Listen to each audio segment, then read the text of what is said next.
Dr. Aisha Nazuk here.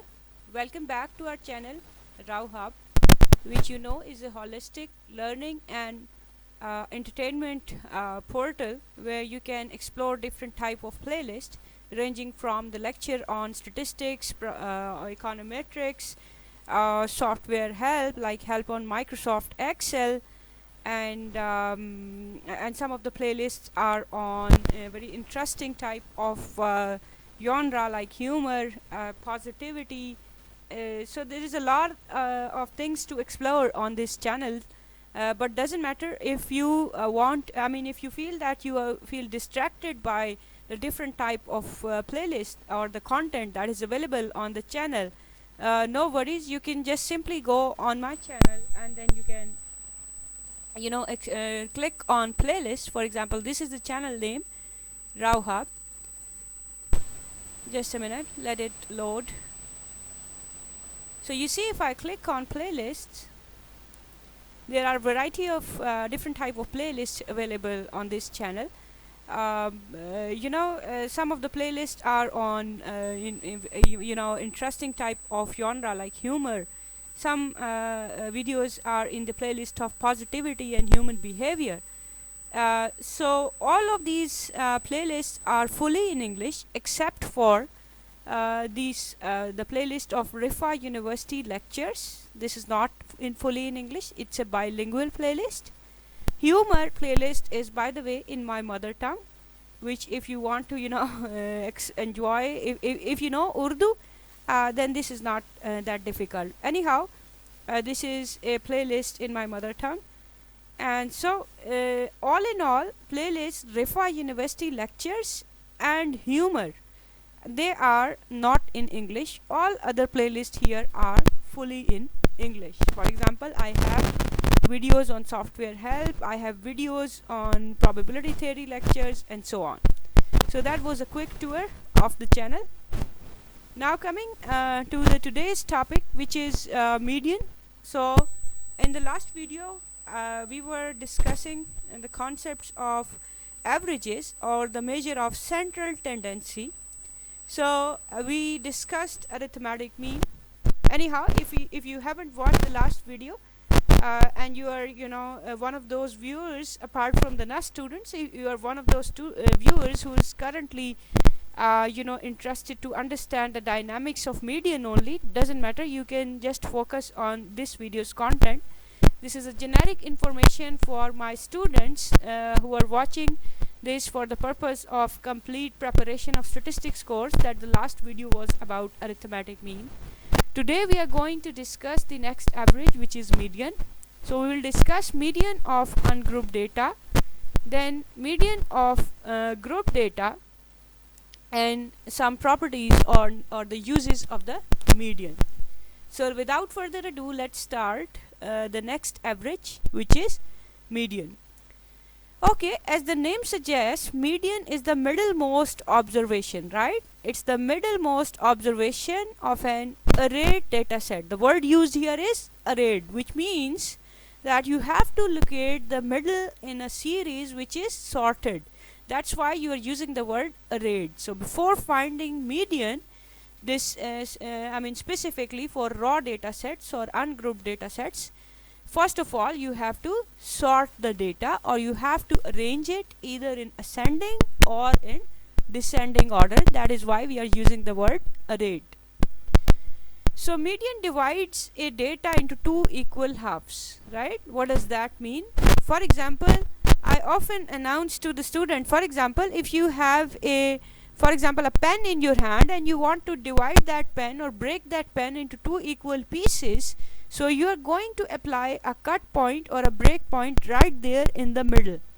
So median divides the data into two equal halves such that 50% of the data lies towards the left of the median. For example, if I'm talking about a pen, by the way, let me open Paint here so that instead of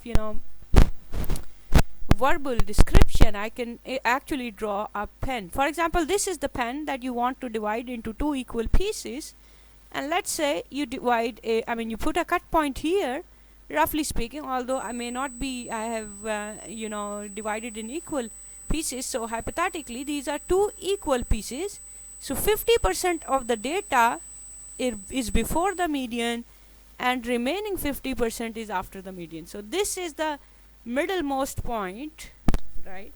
This is the point which divides that pen into two equal pieces. So half of the pen is before that cut point, and half of the pen is after that cut point. Similarly, median divides the data into two equal parts, such that 50% data is towards the left of the median and 50% data is towards the right of the median. So it is because of the ability of median to remain unaffected by the outlier that it is often used to summarize skewed data set. Now, why is median not affected by outlier? I'll refer you back to this diagram. For example, instead of an example of pen, let's say that we have a distribution of, let's say, income. If, let's say, this line represents the distribution of income. For example, if this is $0, someone who is not earning anything, and let's say this is someone who is earning $10, and so on. Let's say the maximum earning is suppose $70. Although these are just hypothetical values, so we won't assume that people are earning just $70. So maybe you can consider these as hourly earning or something like that.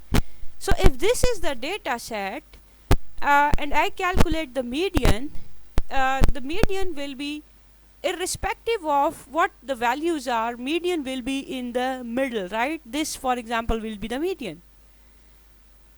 Now suppose that I have another data which is, let's suppose, exactly the same like this data, right? All other values are same. What am I saying is, all the values on the points are same. The only difference is that instead of 70, this data ends at, let's say, you can say 800. Right? Rest of the data is exactly the same. Actually, I'm not writing all the data set that you need to, but you need to keep in mind that when I'm comparing these two data sets, I'm assuming that the full data sets, they are not 100% exactly the same. I mean, all other values are same except for this 800. That is the maximum value in the second data is 800. Now, if these are hourly earnings, then $800 per hour is definitely an outlier. Even if we have this outlier in the data, still the median will be in the middle of this data. So median will be somewhere here in the middle. So you see, median is not affected by outlier. One way of understanding this is, outlier is by definition is a value which is significantly different from the rest of the data set. So a value which is significantly different from the rest of the data set will be in the tails, right? In this case, this value is in upper tail, right? This is an outlier in the upper tail, right? By definition, outlier means an observation which is significantly different from rest of the data. So different observation, and how different? That in terms of magnitude, either it is very high or it is very low from the rest of the data values. So in this case, this outlier is a very high value as compared to the rest of the data. So no matter which type of outlier you have in the data, it will be either in the left tail or in the right tail of the data, and median will not be impacted by it because median is the middlemost observation. If you want further example that can further clarify, consider that if you are enrolled in a class of statistics course and the instructor uses relative grading, and let's say in order to decide what is the average grade, if the instructor uses the median, then even if one student is significantly different from the rest of the class, that student will not be able to influence the median grade, because the median grade will be the middlemost grade of the class. Anyhow, so we say that because of this property of median, that it is not impacted by outlier, we can say that we can use median even in skewed data set. What are skewed data set? I have covered that in one of my earlier videos as well. For now, you can, for the sake of, you can say, ease of understanding, you can say a data set in which one half is not the mirror image of the other half is called skewed data set, right? A skewed data set is one in which one half is not the mirror image of the other half. So even if the data is skewed, that is, we have observations in some tails, either in the left tail or in the right tail of the data, even then median can be used to summarize or to find the average of the data. By the way, let me draw some data here. For example, if you have a look at this data,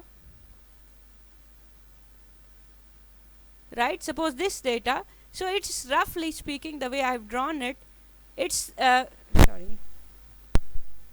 So in this data, if I put a cut point here in the middle, which will be the median, so one half will be the mirror image of the other. But so this is the case of symmetric data. So even if we have skewed data,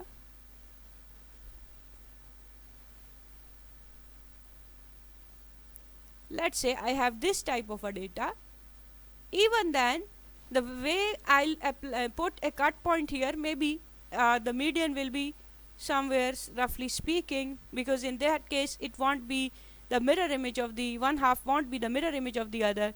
So maybe this is a median where 50% of the data is before this line and 50% of the data is after this line. So even if the data is skewed, median will still divide that data into two equal parts. So we can use, so this second case, this one is the case of skewed data, and the first one is symmetric data.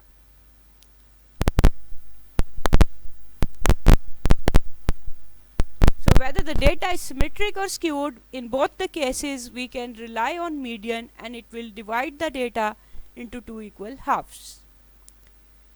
Okay, so I have also explained the same idea with the help of this data. Let's say we have this raw data, and you can see that 100 is a value which is significantly different from the rest of the data set, so it's a visible outlier.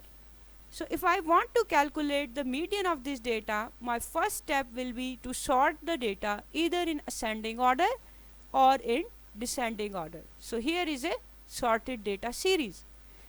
Next, what you have to do is you have to locate n plus 1 over 2th item. Now what is n? N is the number of observations. So here n is, you can count that these are 9 values, so n is 9. So median will be n plus 1, that is 9 plus 1 over 2th item, which in this case will be 5th. So the 5th item is 0. So even if we have a data, an outlier in the data, median is still there, the middlemost observation.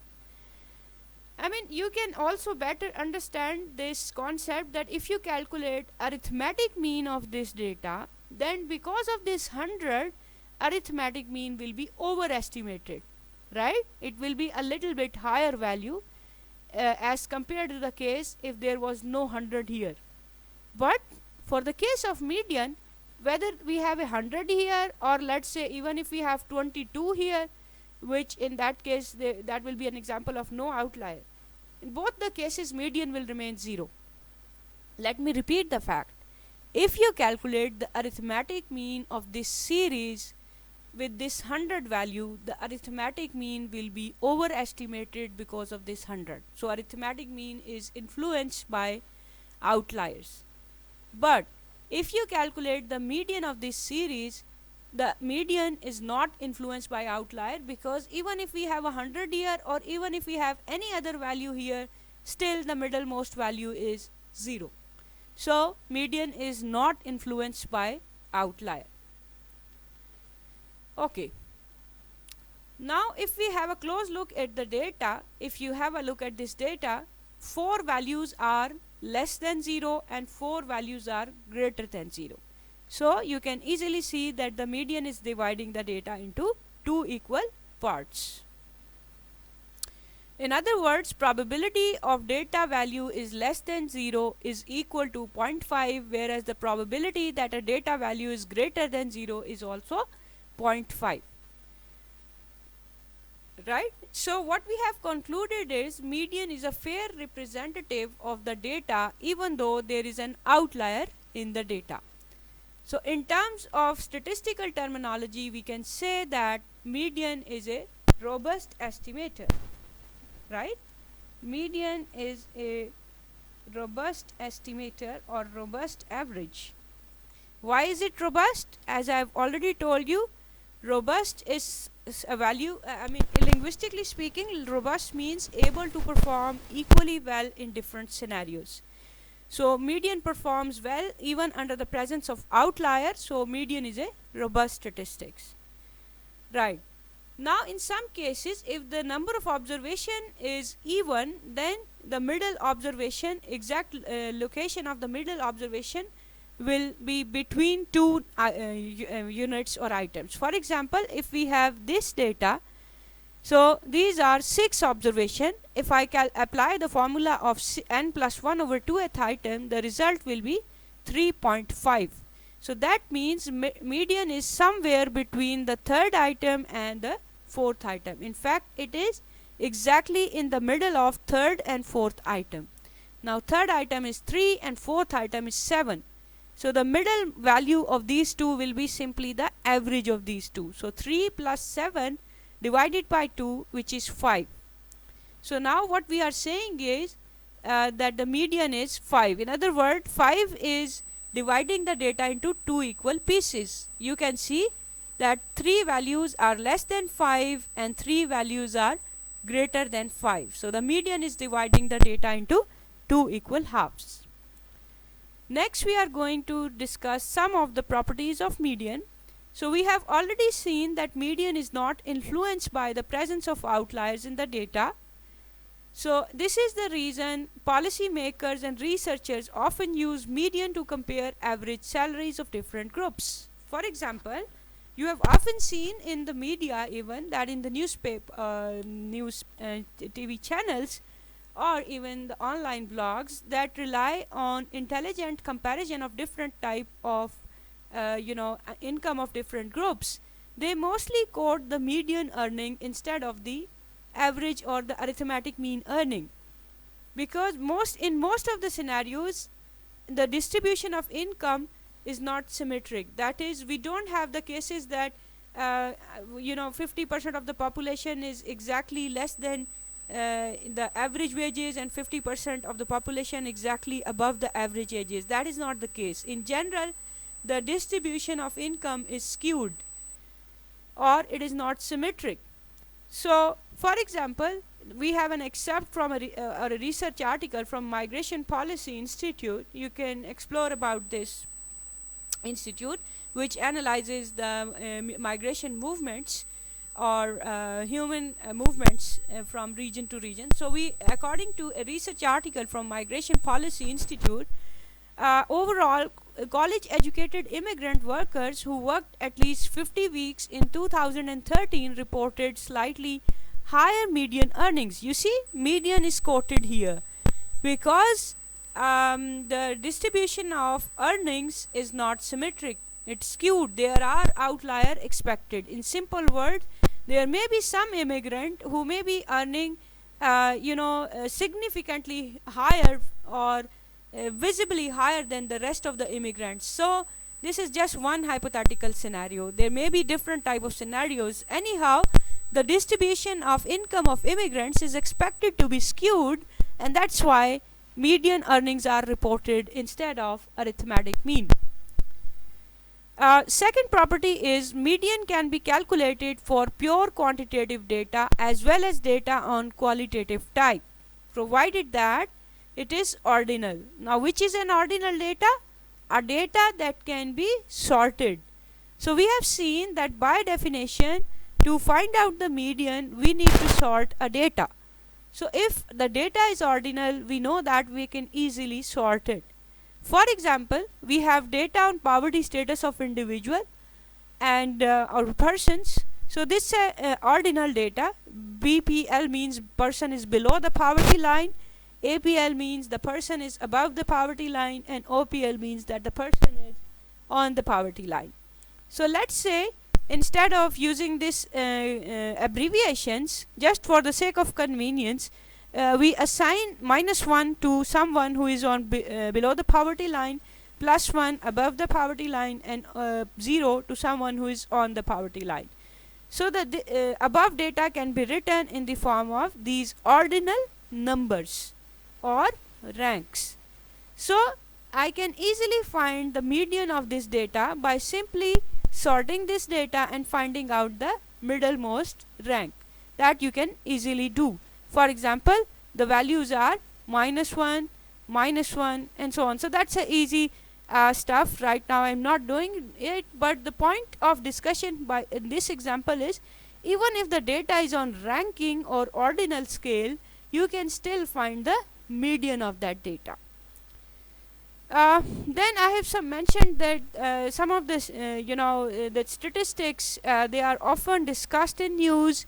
I think that is something, as a student of economics or even as a student of any subject, by the way, you know that data is the new oil, and intelligent decision making all involves how you are able to connect different type of empirical evidence and take rational decisions. For example, Fareed Zakaria GPS program. So you can see that an average American is 6 times more likely to be in prison than a person in jail in Canada. So you see, averages, they are quoted in news as well.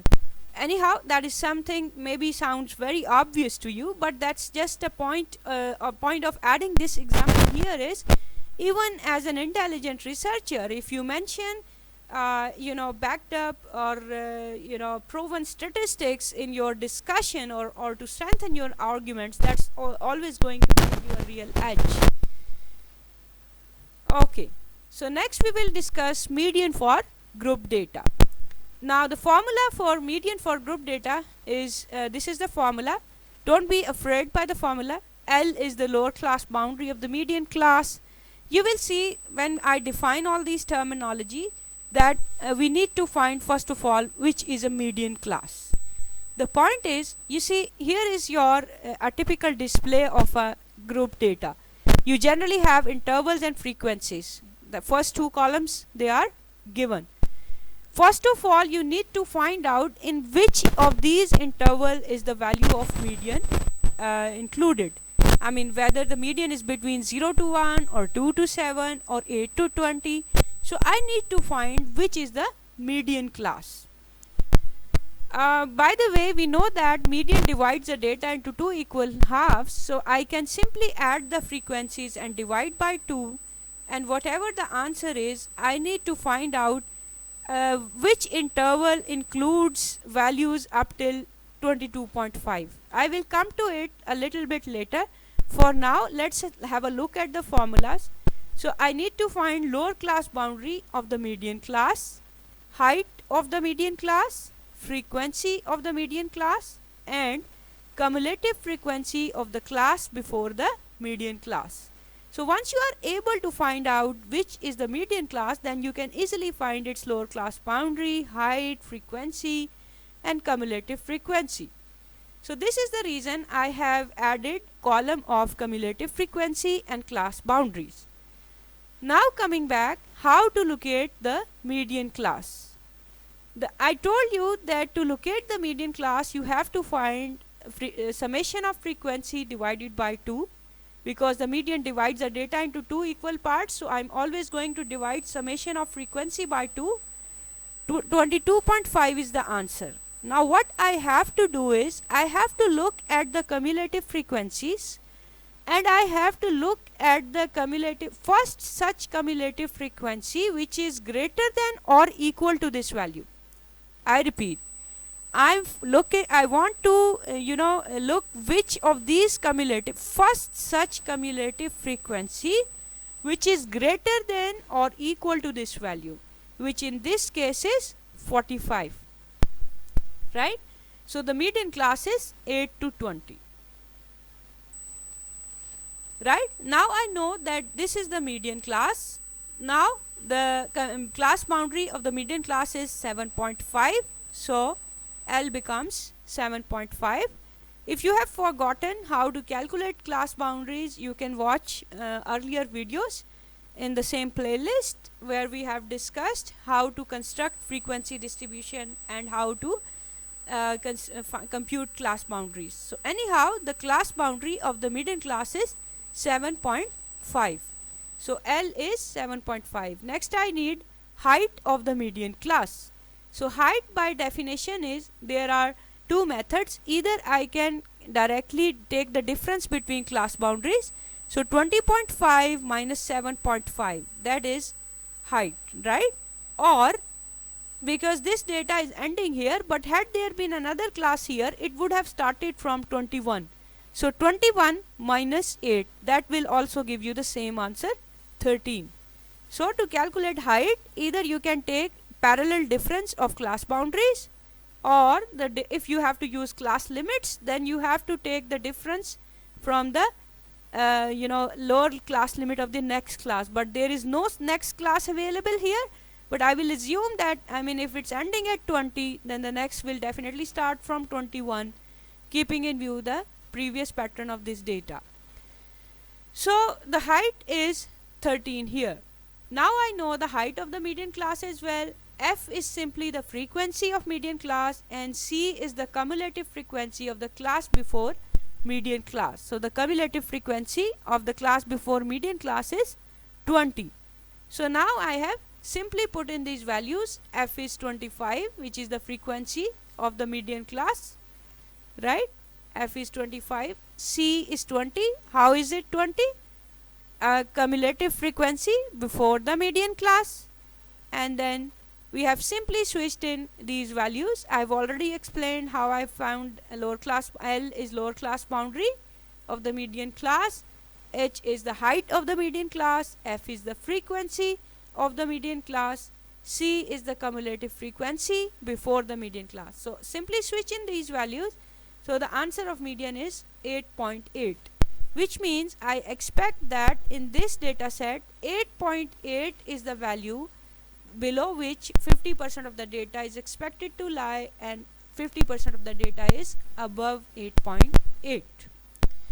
So this was about calculation of median in ungrouped and grouped data and some of its properties.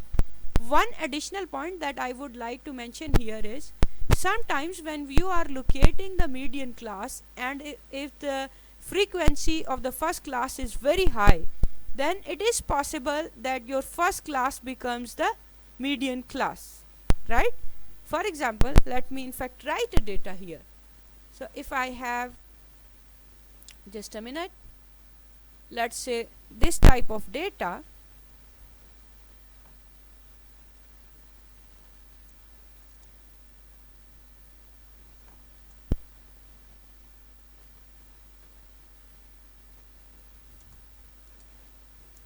by the way, I'm not making equal sized interval because that it's not necessary that we always have equal sized interval.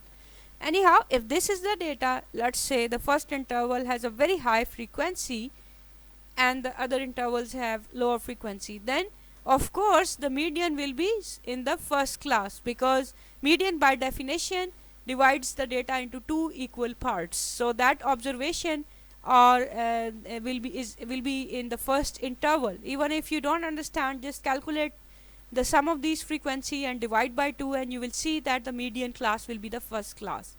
So in those cases, sometimes the students gets confused that what will be the value of C, because cumulative frequency of the class before the median class. But if median class is the first class, then there is no class before the median class, and in those cases C will be 0, right? If the first class is the median class, then C, that is the cumulative frequency of the class before median class, will be 0, because we don't have any class before the median class. So this was a quick introduction to calculation of median for ungrouped data, grouped data, and some of its properties. You are more than welcome to post your comments here for further understanding. Or if you want me to email you these, to the NAS student, I always put these on the learning portals we are using. But for the general viewers, if you want me to email you these lecture notes, you can always write me an email. My email ID is, let me write here.